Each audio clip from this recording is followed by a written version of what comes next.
I'm getting heart palpitations, but I can't leave.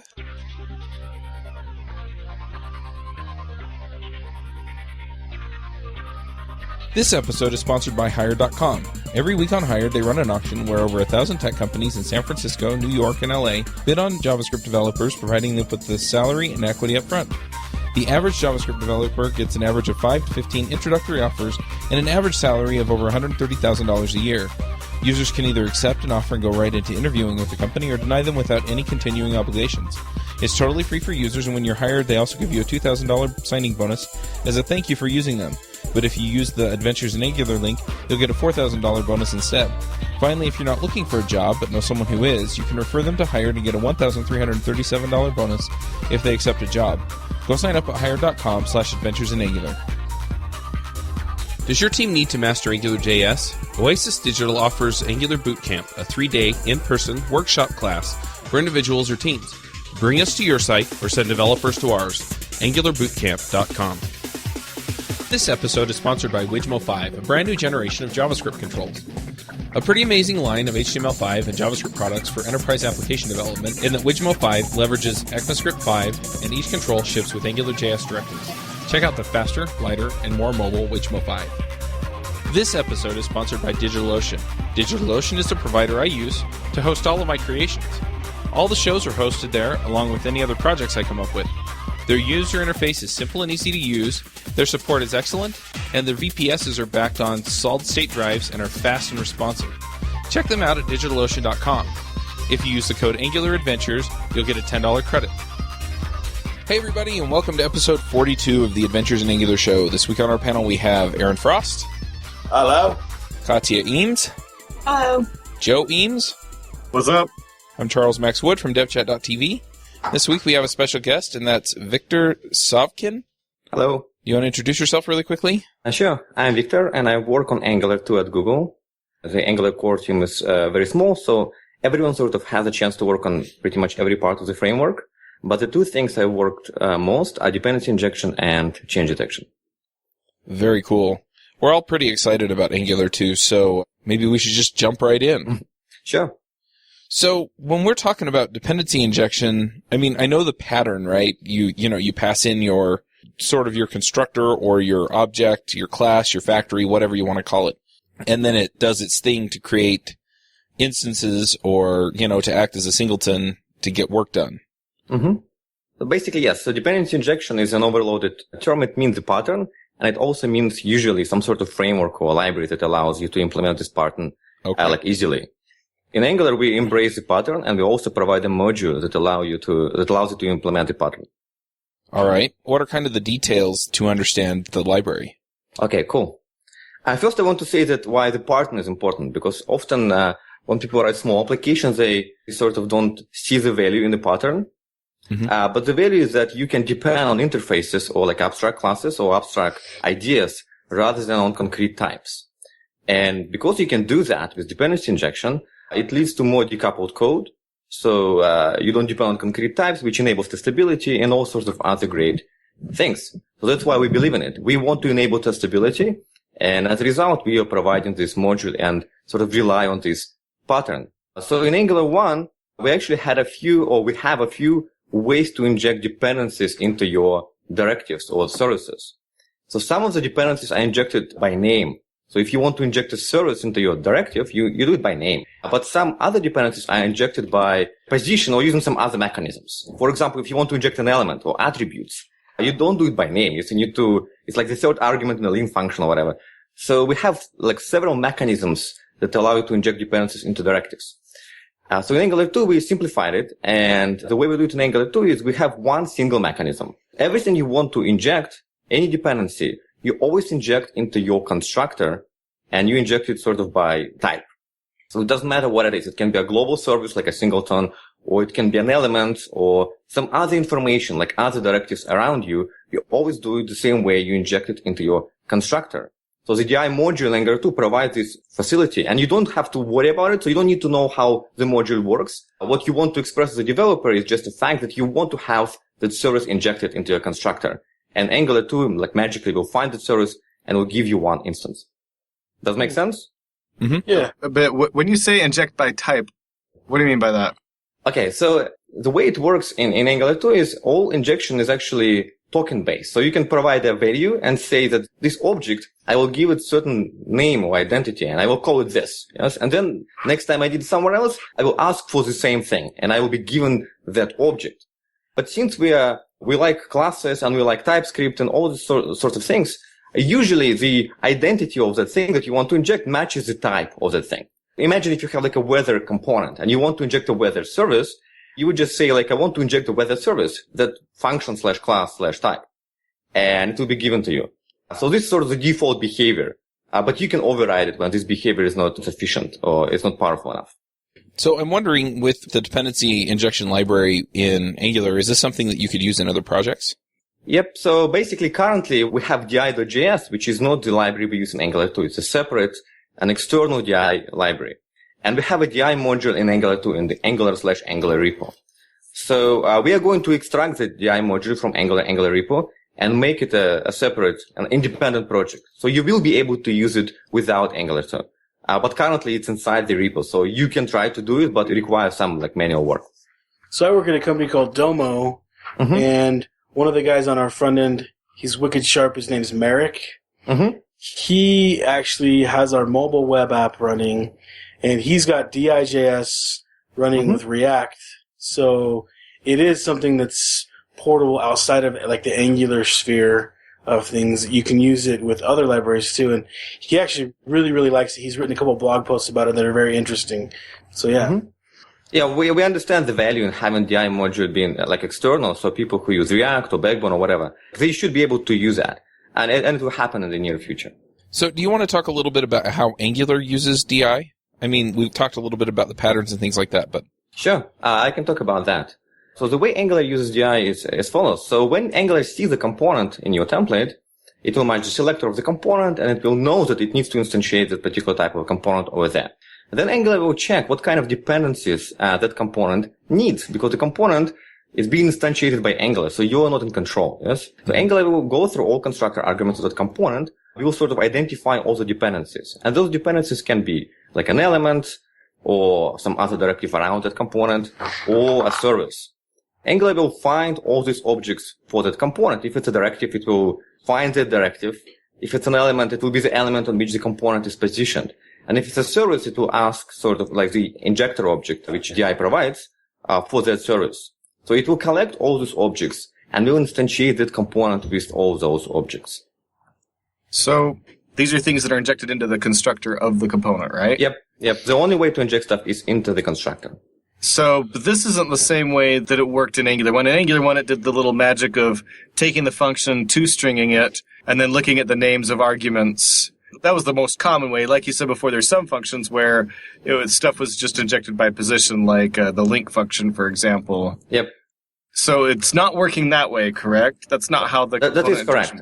Yeah, that is correct. We don't want to rely on that thing anymore because it's sort of fragile, and if you minify stuff, it doesn't really work. So there are a lot of problems with that approach. So instead, if you annotate basically your components with types, and Angular will use those types to figure out what to inject. So the types, like they're minification friendly, so you won't have any issues with minification. So the name of the argument basically doesn't affect what's being injected. It's the type of the argument that affects what's being injected. So is this using the annotation specification that Angular sort of added and was doing in AppScript, then merged into TypeScript, and now Babel has a little support for it, and then they worked with the Ember, Yehuda Katz over on Ember for sort of a unified thing that they want to get into ES7? Is that what we're talking about? It is related, although it's not directly that thing. It is related. Basically, the way it works currently is that every class or function will have an extra meta property where we store information, that meta information about its constructor. So even in ES5, when you don't have any annotations or like you just plain ES5, there is nothing there, yes? You can still define that property on that function, and Angular will look at that property and will figure out what that function needs.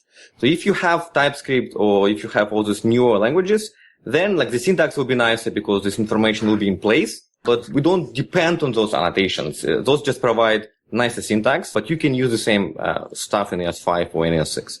Okay. So if you are authoring in ES6, then you would use those annotation syntax, right? But if you're authoring in ES5, then that's just a different property that you add to the Yep, to the that is correct. function?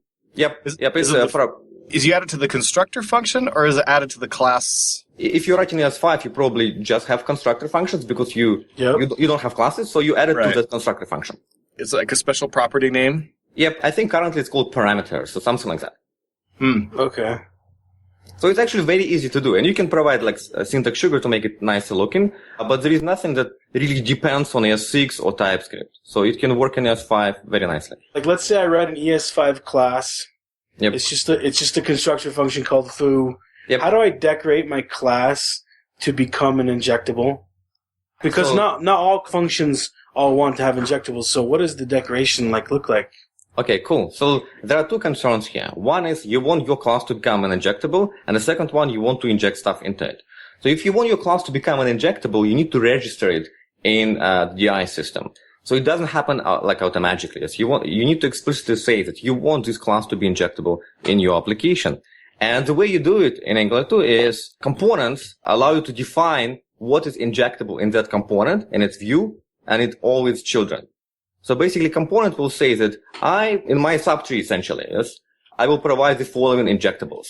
So let's say you have again weather service and weather component, and a weather component can say, in my subtree, any component can inject a weather service. This is a weather service, and this is the implementation of weather service. So if anyone asks, you will get this one. Okay. So I've looked at a few Angular 2 examples and played around with it a little bit, and I haven't seen yet the example of somebody registering a service like you're talking about. Is there examples that are out there on the web where people are doing this? I think so. I think even if you go to Angular examples, I think we use this capability there because basically every time you need to inject anything, you have to do it this way. This is the only way to do that. So I'm sure there is an example. I can provide a link maybe so you can attach it to show notes or something like this with an example. Great. I'm thinking about Angular 1 versus Angular 2, and I'm trying to decide if this makes things easier or not. Let me put it this way. It makes things more flexible, that's for sure. And I can talk about issues with Angular 1 injection because there are a lot of issues when you go into multiple teams or lazy loading. I think in my view, it simplifies it because you have a single mechanism to deal with all your injectables instead of having multiple mechanisms. And having a single mechanism, for me personally, is just easier to reason about. So what are your multiple mechanisms in Angular 1 then? In Angular 1, if you want to inject an element, you need to understand that it will go to a link function, yes? And if you want to inject a service, it goes to a separate place. So in your directive definition object, there are multiple places where injectables come, be injected. So when you test, you need to be aware what's happening, yes? Whereas now, when you instantiate a component, everything you need to know just goes into that component, yes? You don't need to know anything Angular specific, when exactly it's going to be provided or in what way. There is only one mechanism, one place to put all injectables into. Cool. So you actually said something that this show is not about, but I want to take advantage to ask you. Yeah. You just said something about lazy loading, which that's not a real thing in Angular 1. So can you talk about that story? Because that kind of sounds interesting. Okay, I can talk about why dependency injection in Angular 2 is better for lazy loading. Okay. Because in Angular 1, one of the problems with lazy loading is how dependency injection is implemented. Okay. And to understand that, let's start with this. So DI, dependency injection, in Angular 2 is hierarchical. What I mean by that is that instead of having one pool of objects or injectables, you actually have a tree of injectors. So every component can say, everything downstream can get this extra object. So basically, your component tree in a way matches your injector tree, if it makes sense. So what happens if you have an application where you want to lazily load certain parts of that application? Let's say when you navigate around. Yes, when you navigate around using the router, you want to lazily load certain parts of that application. If you have one injector, like in Angular 1, one global pool of objects, what should happen? Yes, if I go to route A and then route B, and then route C or whatever, and let's say route A declares a bunch of services. Should those services be just merged into my global one single injector? If it happens, then depending on how I navigate in my application, I may end up with a different set of services. So I may go A, B, C, and then A, D, C, and C will behave differently depending if I went there through B or through D. And this is because you have only one place to put all these services in Angular 1. In Angular 2, that's not the case. In Angular 2, when you lazily load stuff, what happens is you attach a child to the injector. So you don't affect anything else in the application. So when you lazy load around a certain part of your application, you define services only for yourself inside the sub-application, but not outside. So it means that lazy loading can be implemented in a safe way. So regardless of how you navigate around, route C, the end result, will always have the same set of injectables and will behave the same way. Okay, cool. That's interesting. I'm excited to see that kind of support like natively in Angular. That'll be cool. Yeah, so that's one of the goals actually we have is that for this type of injection, hierarchical injection is lazy loading. We want to enable lazy loading. To do that, we need to be able to create a trio of injectors rather than a single injector. But that's all transparent to us, to like the regular coder. It's all taken care of inside of Angular, true? Yeah, that is correct. So if you as a programmer, if you want to build it like Angular one way with a single injector, you can still do it. Then if you lazy load, you don't need to do anything special and like think about it. I mean, it's probably a good idea to be aware of what's happening, but there is no extra work required from the developer. Okay, cool. That's good. I think if you had to know about it, that would like increase the barrier to entry. And I think that's nice that you don't have to know about it, but it's good to, eventually get in there and figure out what's going on. So that's a cool addition to the platform. I like that. Mm-hmm. Cool. Now, one other thing that I've seen dependency injection used for is basically to provide a simple interface for injecting test classes or essentially mock objects that short circuit certain things so that you can test behaviors without testing the entire stack. Yep. How does this dependency injection change or affect the testing story with Angular 2?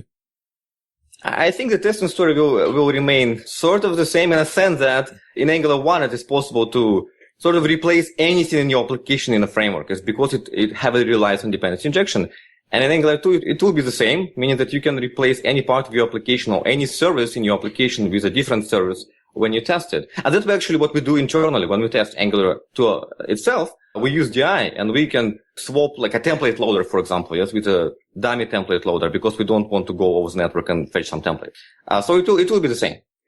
So one of the things that is nice in like a compiled server-side language when you're testing is using constructor injection. When you go and you test the class, you create the class manually in your test. You just provide the dependencies for it.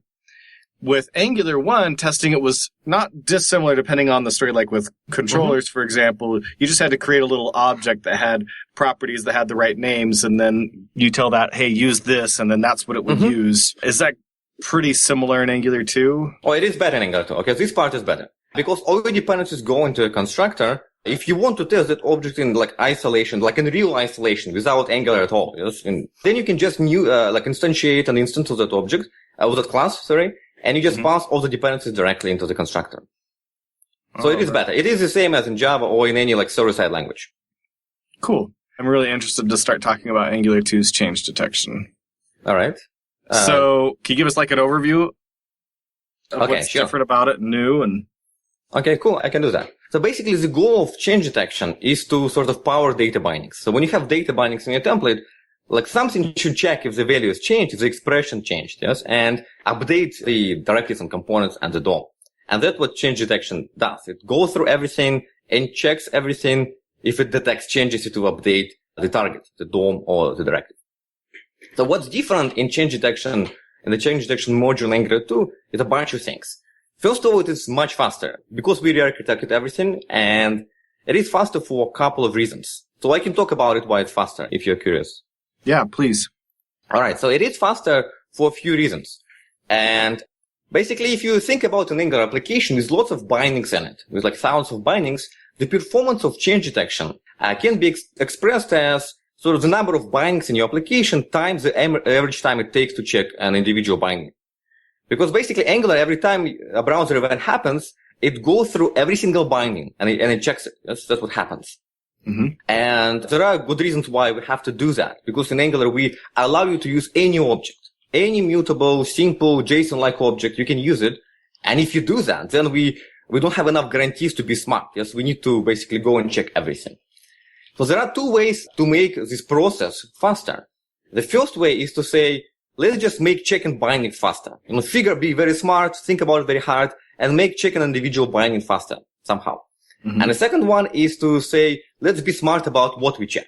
Let's not check every single binding every single time and try to be smart about that. And we actually worked on both parts.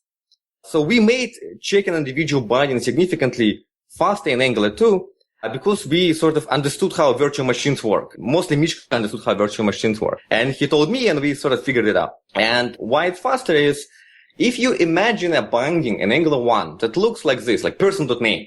Let's say we have person.name binding somewhere. The way Angular 1 will evaluate this binding to get the value of it is it will get a getter for person. So to get the person from some context, from scope. Yes? And then it will getter for name, and it will invoke that getter to get the name of that person, which is pretty cool. So basically, we need to get a getter for every property read. The issue with that is virtual machines, they don't like this kind of code because those getters become polymorphic invocations. There are different shapes of objects that go into those getters. Virtual machines cannot optimize this kind of code very well. So in Angular 2, we do a completely different thing. So what we do is we look at all the bindings in your component, we look at your template, we analyze it, and we generate a function at runtime behind the scenes that sort of checks your template on your component, but without getting those getters. Basically, we generate a function that looks what you would write by hand if you would to implement change detection for that component. Mm-hmm. So we generate a function per component. So every component has its own change detection function. It happens at runtime, so you don't need to worry about it. What it means is that virtual machines can figure out what's going on because they know that that component has only, for example, has a field person. They know that person is always of type person, so they can be smart about it. It allows us to basically replace most of the polymorphic calls we had in Angular 1 with monomorphic calls, which are extremely fast. And we are talking about like 5 to 10x faster. So for every single binding in your application, regardless of what you write. So you write your application, it becomes 5 to 10x faster just because we are being more smart and more aware of how virtual machines actually work. And the second thing we do is we're trying to not check every single thing every single time. And to do that, we ask the developer to provide us extra guarantees. So you as an application developer can say something about the objects you use in your component. So you can say, for example, that those objects don't change. And we're like, oh, they don't change. Nice. We don't need to check them. Yes. Unless we replace the whole object, we don't need to worry. And we can say, those objects are like backbone observable models. So they will push you a notification when they change. And Angular can be like, that's great because I don't need to check the template again until one of those objects there changes. So that's the second part of what we do. So the first part is basically we're being just faster for every single binding. And the second part, we allow the developer to give us more information about what kind of guarantees their models provide. And then we use those guarantees to not check the same thing over and over again when it's not needed. So let me see if I understand this. In order for me to help out Angular 2 to be faster, I need to either use an immutable in certain places and then tell Angular 2, hey, this object, this is immutable. Or I need to use some kind of an observable. Is it any kind of an observable object, or does it have to be just the observables that are... It is actually any kind of. So we provide a generic mechanism. So you write sort of a small adapter to tell Angular how your observable works, but it can be any type of observable. Doesn't AiA have a very similar mechanism to it? It is a similar mechanism. So the granularity is different. So our granularity is per component, which is very similar to how, for example, React does it. And I think that granularity in AiA is per binding, as far as I know. So one thing that I'm kind of gathering from this is that in Angular 1, if I wanted the sort of change detection and update something else in my template, I had to set up an ng-model and then tell it that it had to care about both of those places. In this, it sounds like it's more automatic, or am I completely missing the point? I think that there are 2 points here. So the first one, in Angular 1, you do use ng-model if you want to get the data sort of from the DOM back to your component. So if you want to push data from the component to the DOM, and then you want to get the data back. Right. So basically in Angular 1, these two concerns are sort of merged together, and it's hard to see like when you're pushing data to the DOM and then when you're getting the data back. In Angular 2, those two concerns sort of a lot more explicit. So there are ways to do what ng-model does in Angular 2, but those ways are built on top of change detection. So it's not the change detection itself. You have an extra module, which we call forms. The goal of that module is to provide facilities like ng-model. Okay. Cool. So how do you tell Angular that a piece of data that you're using is immutable? Okay, so the way you do it is very similar to the way you do it, for example, in React. You're saying that this component depends only on immutable data. So in your component's annotation, you can specify that it depends on immutable data, and Angular knows that this component, all its models Basically, all its models are immutable. So you can still update the component, you can replace the model, but you provide the guarantee that the object you receive will not change. And you do have to do that. It's for all models within the component. You can't say some models within the component are immutable and some are not. It has to be all models within the component. Yes, currently it has to be like the whole component becomes sort of immutable aware. So it's not like an individual model, but you're saying if I have a large application and because components are those building blocks, components are supposed to be very small. Right. So the way you write components, you're supposed to put like a few lines of code there and here you go, you have a component. So components granularity is actually not that bad. And the React community actually shows that. Yes, when in their case it works per component and it works nicely. I want to clarify this. So you said components should be very small, but components can also be very large because they can collect up a whole bunch of other smaller components, right? That is correct. So sort of the whole application is a giant tree of components. So you start with very small components, and on every single level, you're supposed to have small components in a sense that doesn't do much except to delegate to other components. Yes? And eventually, you have your application. But so on any given component, you say this component's data is immutable. Yep. Now, in JavaScript, correct me if I'm wrong, there isn't really a way to actually force data to be immutable because it's just JavaScript objects. So in that case, you just have to make sure that you never mutate the data incorrectly. So you provide this guarantee. Right. For example, let's say you receive an immutable list from a mutable JS library. Yes? You can still mutate stuff around because the JavaScript language is so flexible. Yes? You can still do crazy stuff. So, but you're saying, the way the list is structured and the way I use it is all right. Yes, trust me, it will never change. But if immutable lists, for example, provide an extra guarantee, which I think they're going to do, the guys behind immutable.js, if they provide a guarantee that the list constructed is truly deeply immutable, we can detect those kind of things automatically. And we can tell, well, we know that immutable.js deeply immutable lists are good. So, if we do that, we won't have to ask you to annotate your components. Now, are you talking about immutable.js that's done by the Facebook team? Yep. Talking about that library? Yep. So is that a library that you anticipate people will end up potentially using within Angular 2 for their data structures if they want to make them immutable? I personally like that library a lot. I'm not sure what's going to happen because, I don't know what people will choose, but if I was picking a library, I would pick that library. Yeah, I've seen some blog posts recently where some people were kind of showing some performance they got by using immutable.js and a couple of things they had to change in order to use it. And it was pretty awesome, the performance gains they were able to get out of it. And they explained that they went from an N plus X to a zero cost on a check for an entire list of 1,000 things. You had a zero cost check on it because you knew the list was immutable. The length, all I had to check was the length at that point, which was super simple. So Yep, exactly. That's basically what we want to do in Angular 2, all the time. I think you'll see a lot of projects come out with DIJS and immutable.js and all these separate things kind of coming into default Angular apps, which is cool, which is really cool. I had a different question.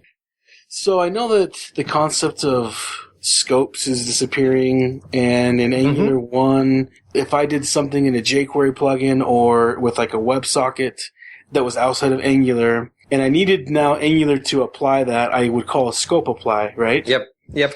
How do you apply, without a scope, how do you tell Angular to do its thing in Angular 2?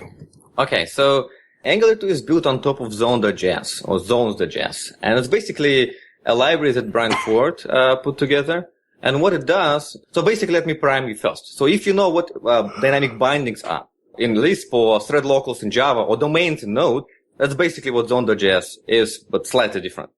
What it allows you to do, it allows you to intercept when you enter and leave the zone. So Angular can start, when you bootstrap an Angular can say, I'm going to start a new zone called Angular zone. So every time you schedule an async operation from within the Angular, it will be scheduled in that zone. So when the async operation is done, Angular will know.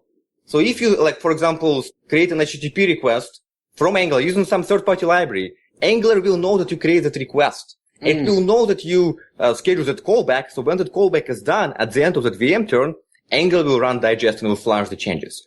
So in theory, you shouldn't do anything. So everything should just work sort of automatically for you. So no need for scope to apply anymore, basically. Okay.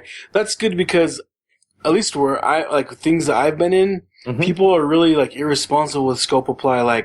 The other day I saw this thing coming back from a WebSocket and it had let's say it had 20 things in it, like it was an array. Yep. And they processed each of the 20 things, and in the processing that had an async call in it. And after every async call, they reapplied. So like they would apply 20 times for this one array, which was like crazy that they were doing something like that. Yep. But you're saying Angular 2 is going to like manage that for us, so you're going to save us from ourselves a little bit, which is awesome. Yeah, you shouldn't worry about it. Obviously, there might be some issues currently because it still only works, but the goal is that you should be able to integrate with any third-party library and do any async operations, and it should just work.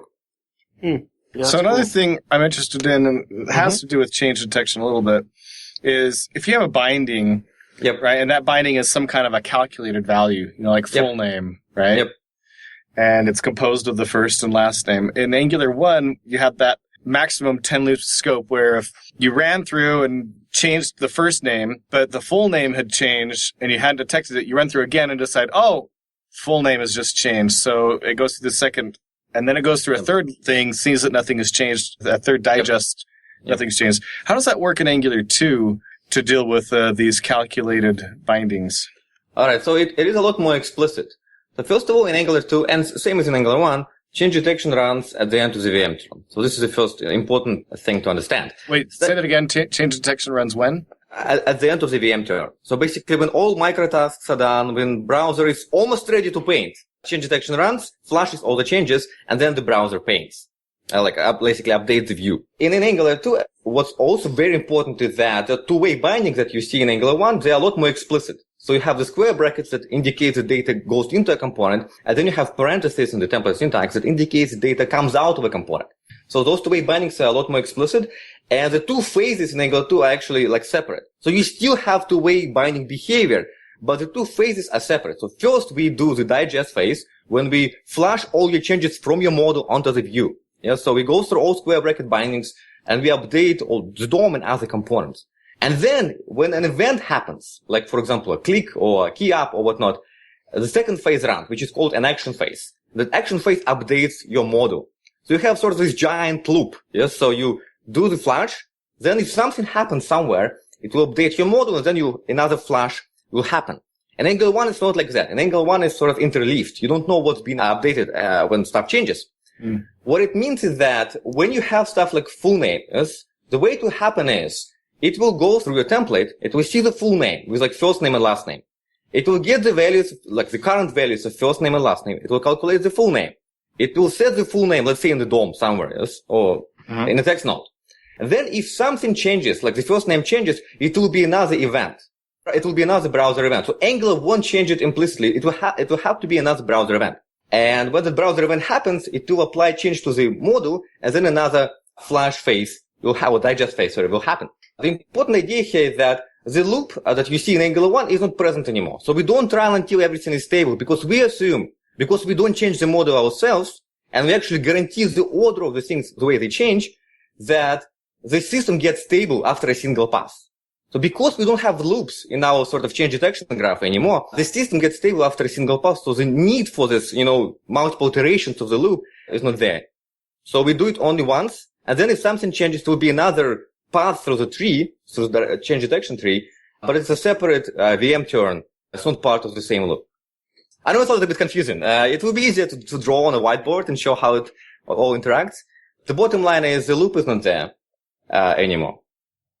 I know you have a blog post on your blog about change detection in Angular. Does that kind of go over this? Yes, it does go over this. I have a bunch of blog posts that cover this particular topic because I think it's an interesting topic. So I can link those. And I actually gave a talk at NGConf that covers this kind of, not in detail, but sort of touches on this. Mm-hmm. So if you have some variable, you can still bind the output of a function to a text node, right? Yep. So can you have two different functions that, you can shoot yourself in the foot as it calls one function to get the data to bind out? It actually mutates some value that a different function depends on. And then when you call that function, it mutates the original value back or the value on the first. Can you shoot yourself in the foot that way, I think, too? That's a very good question. Basically, as I said, there are two phases in Angular 2. The action phase when an event happens.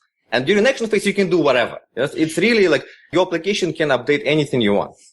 Then the next phase, when Angular goes through your component tree and update DOM nodes and directives, that phase is controlled. What we are trying to guarantee is that you can update your children in the tree. So a component can update a component that it contains, but you cannot update your parents. Okay? And so what will happen in the dev mode, because Angular runs in two modes, in dev mode and production mode. In dev mode, Angular will go through your tree, and then it will go through a tree again, making sure you didn't change anything.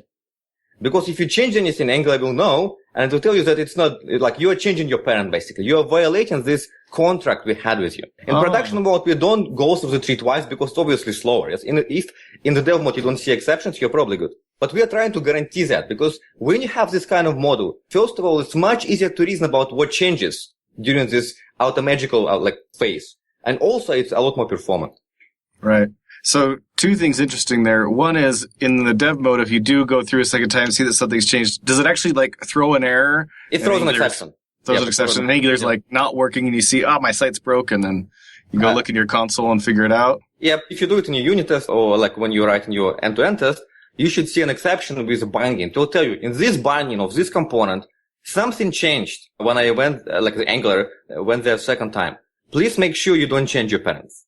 Right. And then the other thing that this is news to me, is you said there's a production mode and development mode. So is there like a switch on Angular 2 where you say, all right, go ahead and act in production mode? Okay, the way it works is because we have those type annotations for TypeScript, we sort of have to have two modes. Because verifying those type annotations at runtime is actually pretty expensive. So we don't want to do it in production, yes? You want to get the feedback while you're developing, but you don't want to slow your application by a factor of 5 when you run it in production. So because we already have dev and production modes just to support type annotations, we decided to use this idea of dev and production modes when you, for change detection and for other things too. So in dev mode, we give you more information, bigger exceptions, long stack traces, and all sorts of things, which you don't want to do in production because they're expensive. And the way you do it is you have two different builds, because you actually need to build Angular. When you build your application, you specify the right flag. Basically, you specify, I want to build it in a dev mode, or I want to build it in production mode. And depending on how you build it, you will see all this extra stuff, or you won't see it. Does that make sense? Yeah. That's very interesting. It is very interesting. I think it makes sense. Like, Dart has a similar thing, right? You have this write time and dev time type system and overhead, and then it compiles and it's a different system. Yep, for exactly. runtime to be optimized. That's cool. I like that a lot.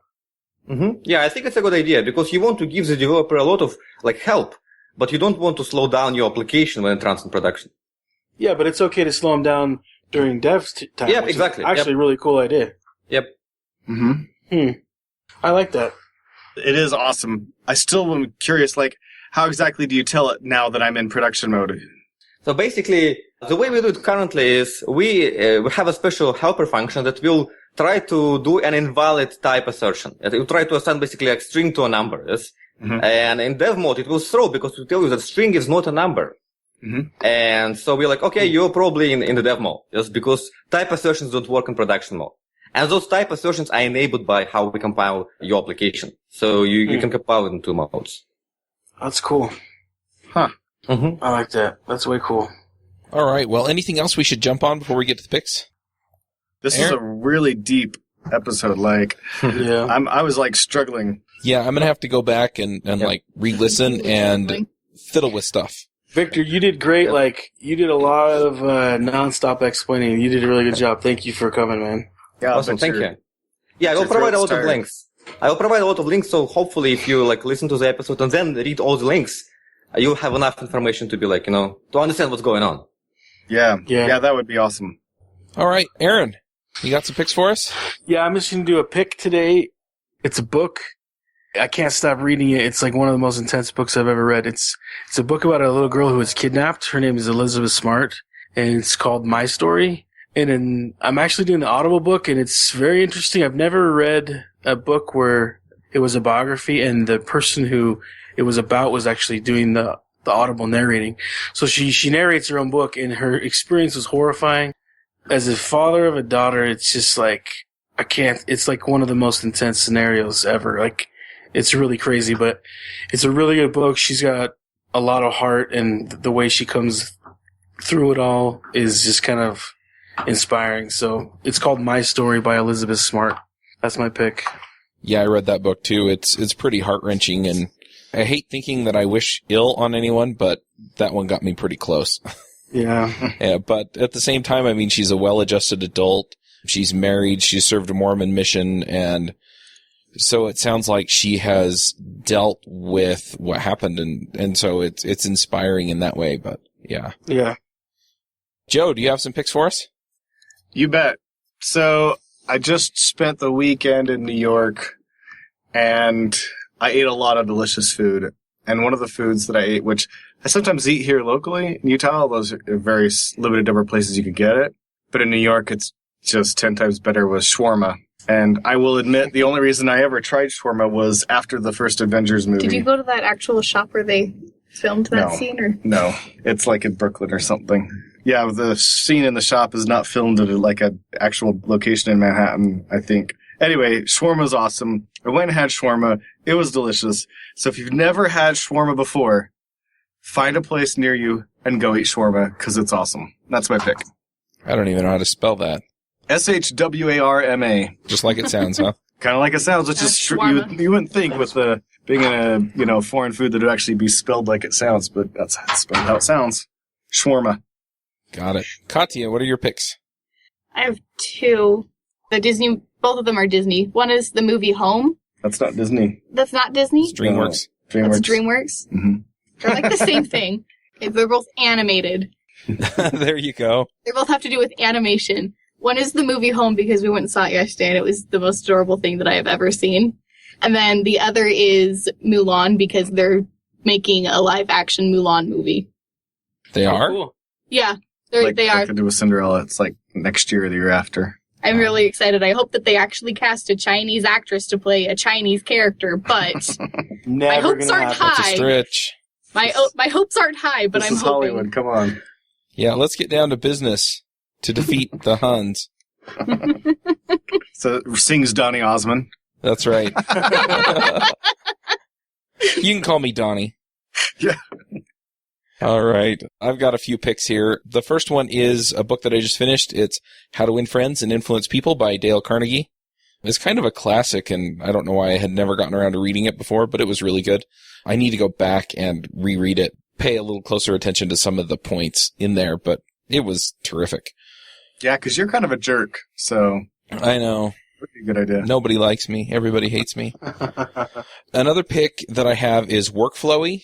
It's kind of the new task management thing that I'm using these days. The thing that I like about it is it's mostly free form. I tried using OmniFocus. In fact, I've used it off and on for years. And the issue is just that I never really stick to it. And I don't know if that's just a habit issue for me or an actual issue with OmniFocus, but I've used several others off and on over the years, and none of them have really stuck. So I'm trying this one, and I'm liking it so far. And related to that, I have a couple of books that I'm going to pick, and I read both of these while I was in Las Vegas for MicroConf.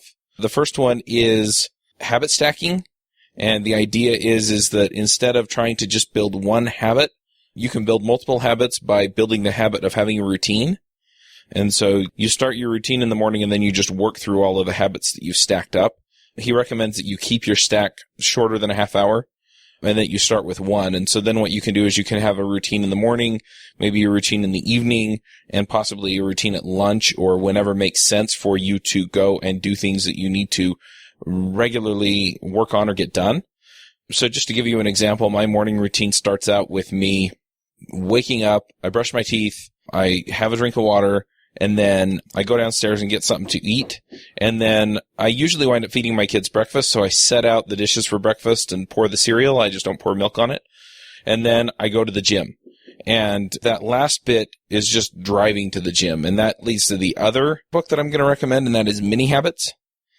And Mini Habits, the idea is that you do the smallest possible thing to basically start whatever habit you want to start.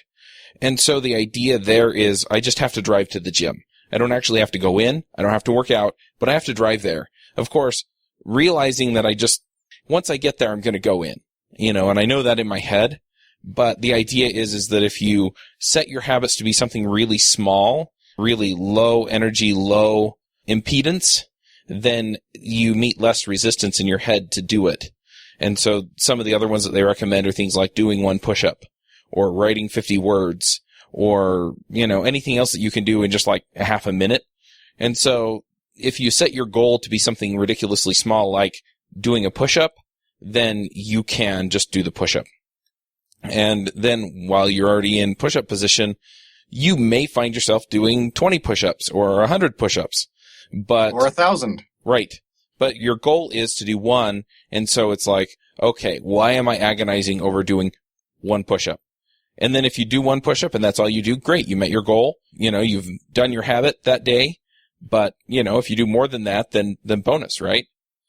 And so it's just kind of a mental hack to get into whatever habit you want to build. So in 2 weeks, I'm going to yell at you because I drove to the gym every day and didn't work out.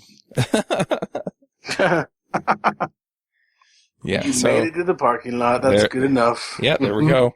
But yeah, so those are my picks. Victor, what are your picks? All right, I have 2 picks. The first one is I recently started playing board games and card games. And one of the games I really enjoy is a card game called Android Netrunner. And it's a 2-player game from the creator of Magic the Gathering. And the game is basically, it's asymmetrical game. So one player plays a hacker and the other one plays a mega corporation, and you sort of fight, like hack and build servers and whatever. I really like it. And if you like board games and card games and you like William Gibson and cyberpunk in general, I think you should check it out. And my second and last pick is mechanical keyboards. Everyone these days into mechanical keyboards, and I think it's for a good reason. I think every programmer should give it a try and try to use a mechanical keyboard at least for a week or so. And if you're looking to buy one, you should check it out on massdrop.com. They have a lot of relatively cheap keyboards. And I'm done. All right. Cool. If people want to know more about what you're working on with Angular, where do they go to check that out? They can follow me on Twitter, and they can go to my blog, victorsavkin.com. All right. Well, I think that's all we've got, so we'll go ahead and wrap up the show. Thanks for coming, Victor. It was terrific to talk, and yeah, this is one of those episodes where I'm going to have to go and deepen my technical knowledge a little bit. It was very exciting to be here. I'm actually a big fan of DevChat.tv podcast in general, and this one in particular, so it was really cool. Oh, thanks. Awesome. Thanks, Vic. All right, we'll catch everyone next week. This episode is sponsored by Mad Glory. You've been building software for a long time, and sometimes it gets a little overwhelming. Work piles up, hiring sucks, and it's hard to get projects out the door. Check out Mad Glory. They're a small shop with experience shipping big products. They're smart, dedicated, will augment your team, and work as hard as you do. Find them online at madglory.com or on Twitter at madglory. Hosting and bandwidth provided by the Blue Box Group. Check them out at bluebox.net. Bandwidth for this segment is provided by CacheFly, the world's fastest CDN. Deliver your content fast with CacheFly. Visit CacheFly.com to learn more. Do you want to have conversations with the Adventures in Angular crew and their guests? Do you want to support the show? Now you can. Go to adventuresinangular.com/forum and sign up today.